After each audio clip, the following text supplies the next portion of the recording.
how do we protect our confidence as entrepreneurs? And I said, who better to ask than you?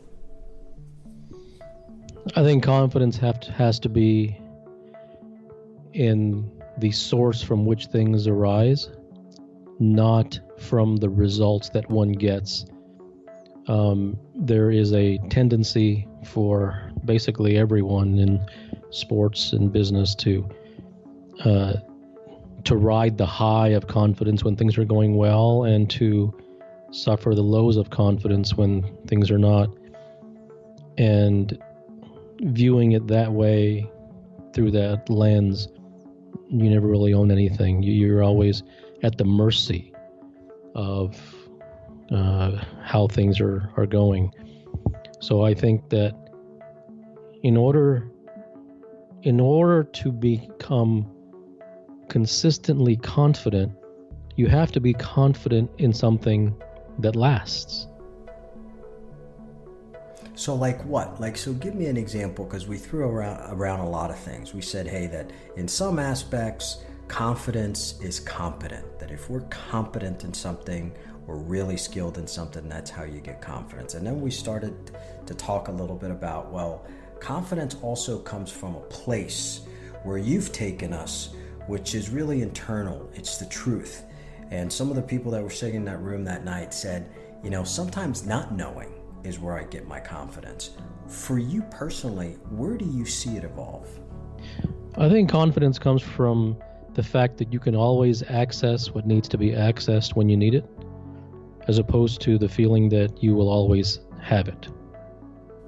Well, this reminds me of your latest discourse, where you talk about why each of us as human beings get what we find acceptable to us at that moment, and why we're exempt from that which is not. You have to read the entire discourse to get it, but unpack that a little bit for me, would you? Yes. I think we all get exactly what we want. And if something is acceptable to us, that's what we receive.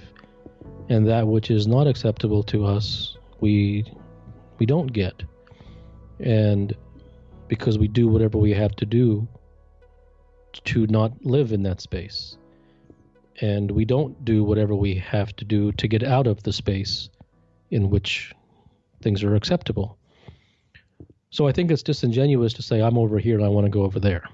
At least out loud it is. Everyone suffers from a consistent pattern of results between X parameter and Y parameter. This is my window of results. And that window of results has not really that much to do with the X's and the O's as it does to do with self-image and what one thinks one deserves and what one thinks believes is possible and how much one thinks is too greedy and how much one thinks is good enough, and all of the soft things related to ego and belief and self-image and all of those things. Those actually create the X's and the O's. So in somebody's pursuit of greatness, right? Take an athlete on the PGA Tour. Well, that athlete is in pursuit of greatness. Obviously, the mind plays a significant role in that. What does it take for me to determine that I'm worthy of winning these championships? There has to be an internal knowing that is possible for you. Not motivation, but that you're somehow worthy of it. Not because you worked hard, but just because, period. That has to be there. It's not by accident. No one wins multiple majors by accident. They do so because that is what is almost expected. And I think that level of that level of being, that level of minimal viable acceptability is something that is internal. And why it comes, I don't know. But things always happen before they happen. But what would cause somebody at that level not to feel worthy of winning? Oh, no. Very few people feel that way. Very few people feel that way. It would be a mistake to view professional athletes as somehow being this homogeneous group of individuals who feel that they can all win multiple majors. It's simply not true. Only a very small fraction, even a minute fraction of professional athletes have that internal milieu / environment that is naturally, instinctively there. Very, very few. What do we take away from them, right? So you're watching the U.S. Open this weekend, and obviously you have the ladies, and Serena's done what Serena's done, and then you have this amazing match that Nadal plays, and whatever it took. I mean, obviously he's right there with Federer. What's inside his head? What's inside the heads of he and Federer and Serena and Tiger that you talk about that's just elusive to the rest of us? Here's where everything breaks down, okay? The idea of trying to teach people something, because you asked a similar question with Rory last time. Mm-hmm. It doesn't go anywhere. What are you going to do? I think that this compulsion, no matter how noble it may be, this compulsion, this idea to teach the masses that look at what Tiger feels inside. You can do that too. Now, let me say right away, I believe anybody can do anything. So I'm never going to be the person who writes that you can't be Tiger Woods. That to me is offensive when people write that, and everyone writes that. You're not Tiger Woods. You're not X and Y and Z. And of course you're not, but you can be your own version of greatness, which can be better than Tiger Woods. I don't put anyone on a pedestal. Having said that, though, the idea of let's talk about what that person did or thinks or whatever it is, and then let's tell that to the masses so that they can internalize it and learn from that. That doesn't go anywhere, Mo. That's not real. That's just sprinkling fairy dust. Nothing works that way. So if there's something to take away, it isn't to put someone on a pedestal and say, follow his 7 habits. That's crap. If there's something to take away, it is that the greatness arrives from an internal, undeniable knowing that one belongs there.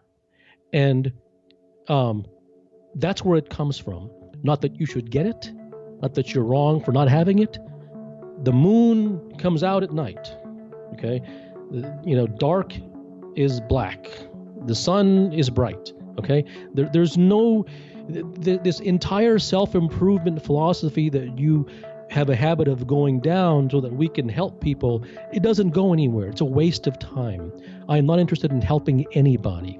I'm here because I enjoy speaking about the truth. This is the truth. No, you shouldn't do it.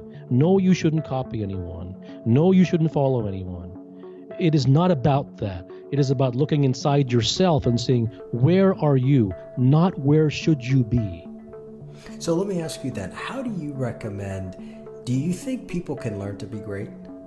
It depends what you mean by that. Do you mean by that, or if a person has the DNA for greatness, that and he has the receptivity for wanting to learn the truth, that person can imbibe learnings and teachings that, given his already profound momentum by way of his DNA, can get him over the top? Yes. Do I believe that someone who doesn't already have the DNA for greatness primarily by means of desire. And that person you can sprinkle or you can give the same information to or teachings to, and he will become great. No. All right, but I want to talk about the people that you refer. You said, hey, we all have the seeds of greatness inside of us. Yes. Okay, we all have the seeds for greatness. However, that is theoretical to 99.999% of people in the world. Okay? That is real to the remaining 26.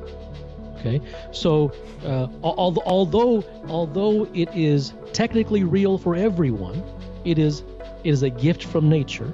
It is every human's birthright to be great and world class in what they do. They've all been given a talent. The practical reality is that will never be realized because for whatever reason, that internal knowing beyond theory has not been reached by 99.999. Sure, and I get it. I get that. Therefore, it's irrelevant for them. So it's only available for the 26. So for those 26, right, who were committed to going inside and doing the type of immersion. Don't say work. The immersion. I'm not going to say work. The immersion that it takes to really understand themselves and understand what it takes to at least have some of those seeds sown. How are they starting to? What kind of questions are we asking ourselves internally so we can keep getting deeper? So don't say we. It has the to 26. I'm talking about the 26. Okay. So the 26. Okay. So the most important thing that one of the 26 could do, or the group of 26 could do, is what they must do, what is non-negotiable, if they wish to preserve the DNA which allows them to live inside that knowing, is to completely divorce themselves from the culture. And I will also say that the 26 likely, perhaps possibly, already have had inklings over the years that the people that surround them, that the culture and the coaching and the institutionalizations and all of the information and everything that surrounds them in their particular sphere of profession is nonsense. However, they have never been given the permission to completely set it all aside and have it confirmed for them that they are right. Their suspicions are correct. It is in fact nonsense.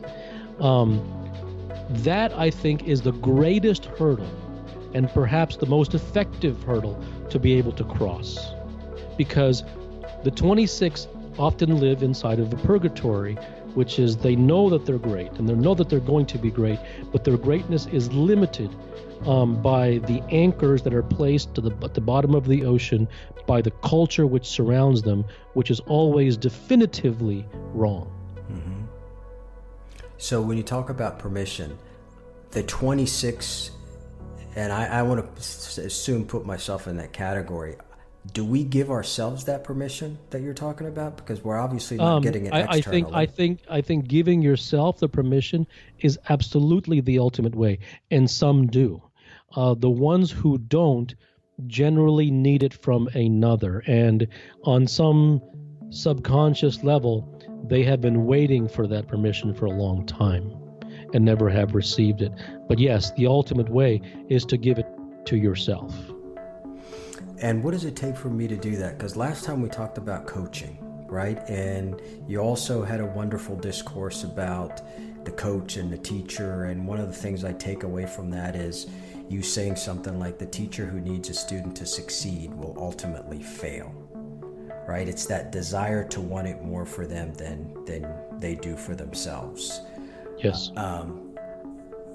So what does it take then if I can't give it to myself internally, and I do need that coach? What am I looking for from her or him? Permission. Why am I going to it- believe them and not believe myself? What the hell is missing? Yeah, there are, I think we as human beings have within us certain receptors for truth.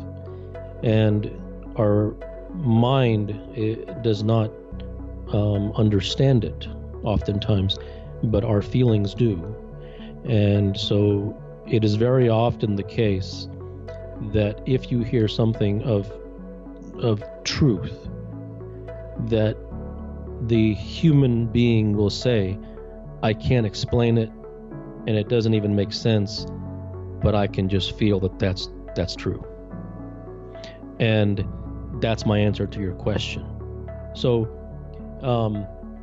the more that a person gives himself permission to divorce himself from the norms and the cultures, the more that he will give more credence to the things, to the voices inside of him, as opposed to the voices outside of him.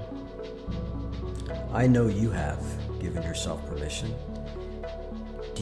Do you listen to anybody else?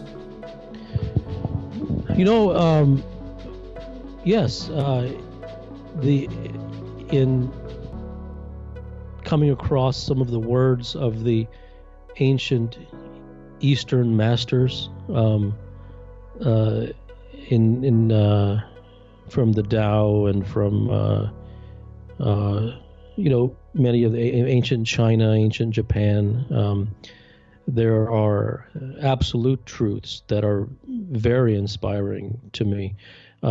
So yes, those are people. It's not a matter of listen. There's nothing to do, but in having come across those words, recognize them as being truth.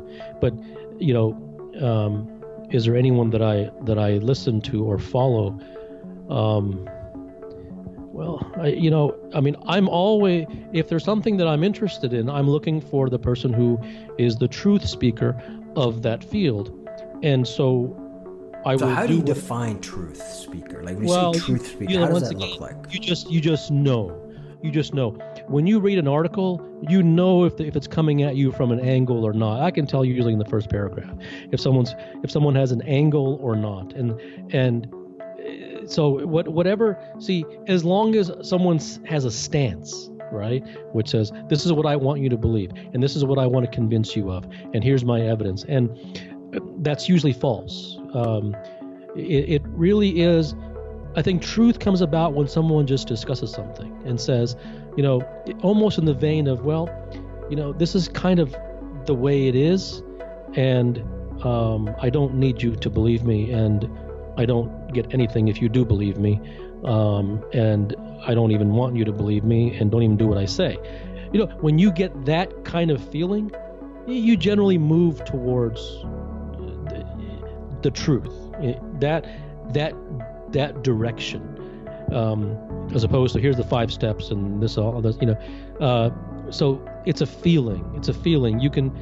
I can tell in talking to someone that someone who's relatively quiet and just says things as they are, and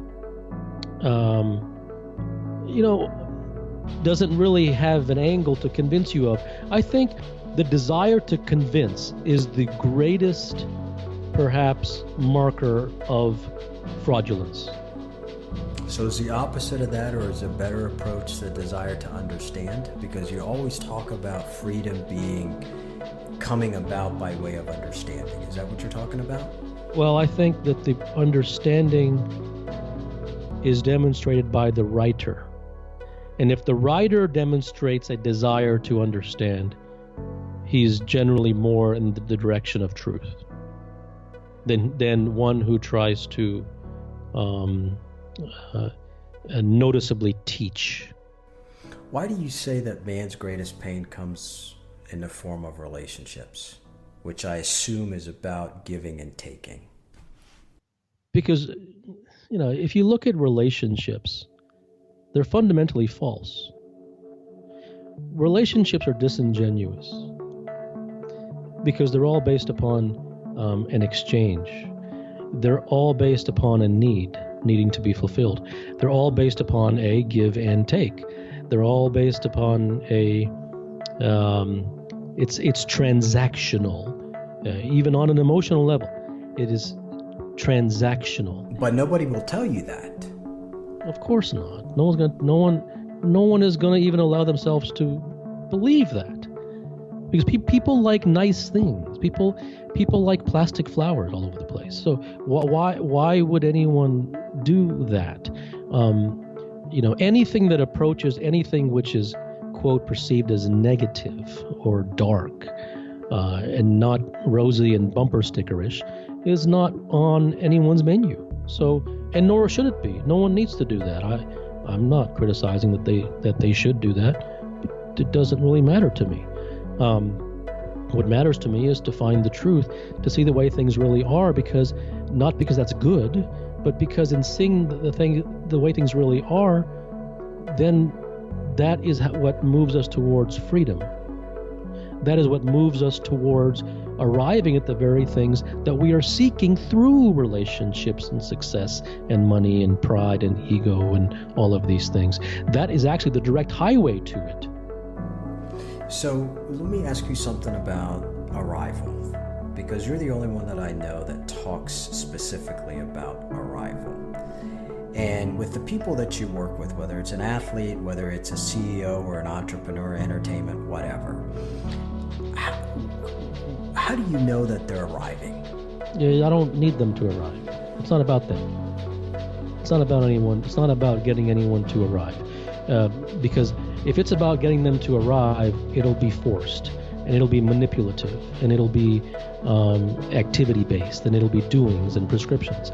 So there can be no ulterior motive, no matter how, quote, positive or helpful the ulterior motive is, because nothing happens that way in life.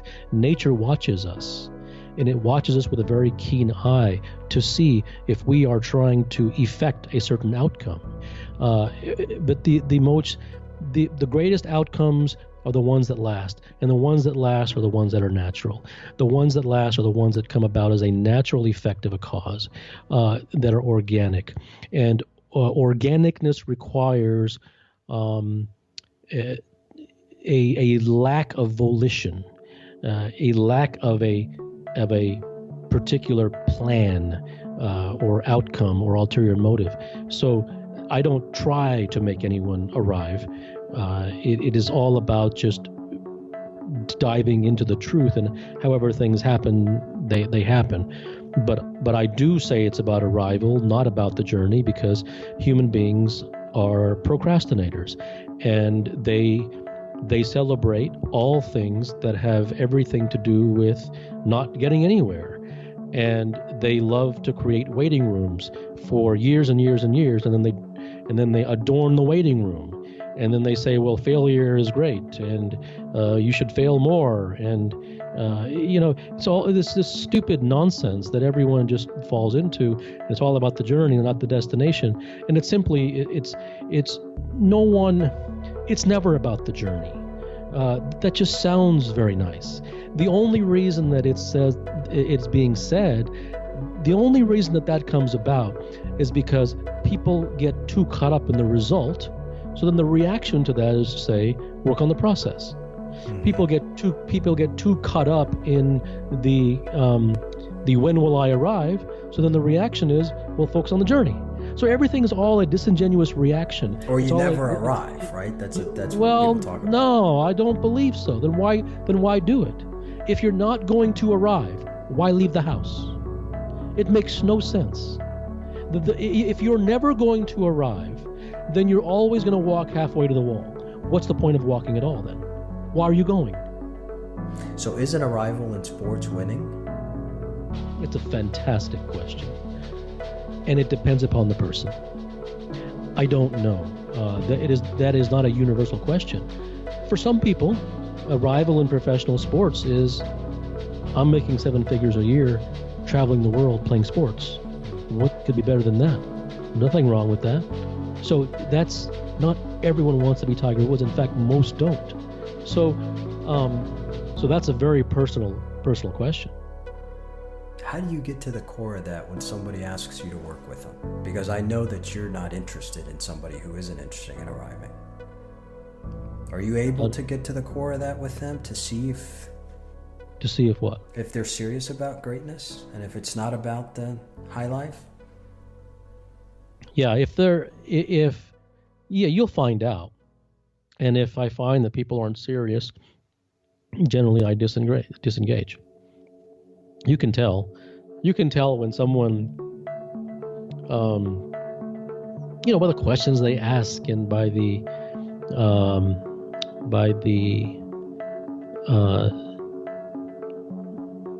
verve and the desire to know, and the not relying upon top of the head thinking to ask general questions of how do I do that, so you can tell when someone is really wanting to get somewhere. How do you gauge that in business? Like if a rival is winning in sports, how do you gauge that in business? It's personal once again. I mean, a rival is different for whatever a person really wants. So it's individual based for you from like when you're working with leaders. Yeah, I mean, there's nothing of telling anyone that this is what your arrival should look like. More, in fact, it's about teasing it out because everyone is seeking something, and you could, in some respect, say that they're all seeking the same thing, but everyone has a different word for it, and so it's about teasing out what that word is and what that looks like for them, and deciphering. Are they really searching for what they say they're searching for? And no one ever is. So it's about insight. It's about insight as to the arrival that they already have, but they haven't really unpacked it yet. So what's the real truth about happiness? In business, you hear a lot about people being unhappy, disengaged, especially leaders. What is the real truth about happiness? Is that a mask too? Well, the real truth about happiness is it's an empty chase, because no one can be happy all the time.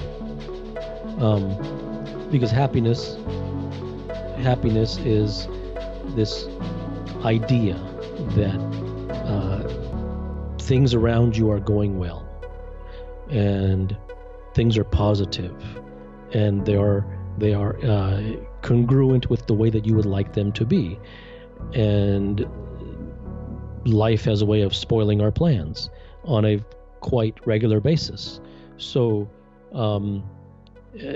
happiness is this constant getting up after falling down and then falling down again forever and ever and ever and ever, and it's always situation and external environment based.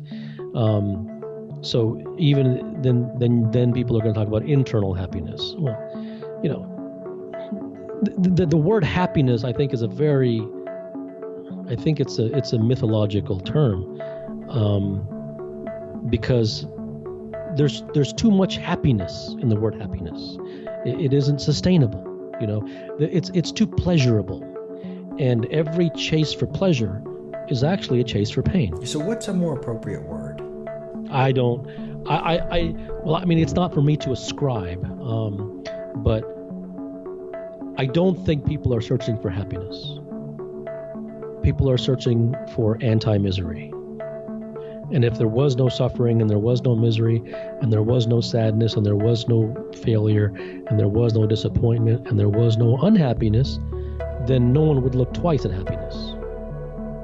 So the human organism is addicted to reactions. Nothing that he does is true and organic. It is all a reaction to something else. So do we as human beings are we ever comfortable in who we are? Do we ever buy into our own identity? Well, two different questions. Human beings always buy into their identity, and that's the cause of suffering. Comfortable with who you are No, because that's the genesis of self-improvement, which is a complete shell game. So there will always be misery. Yes.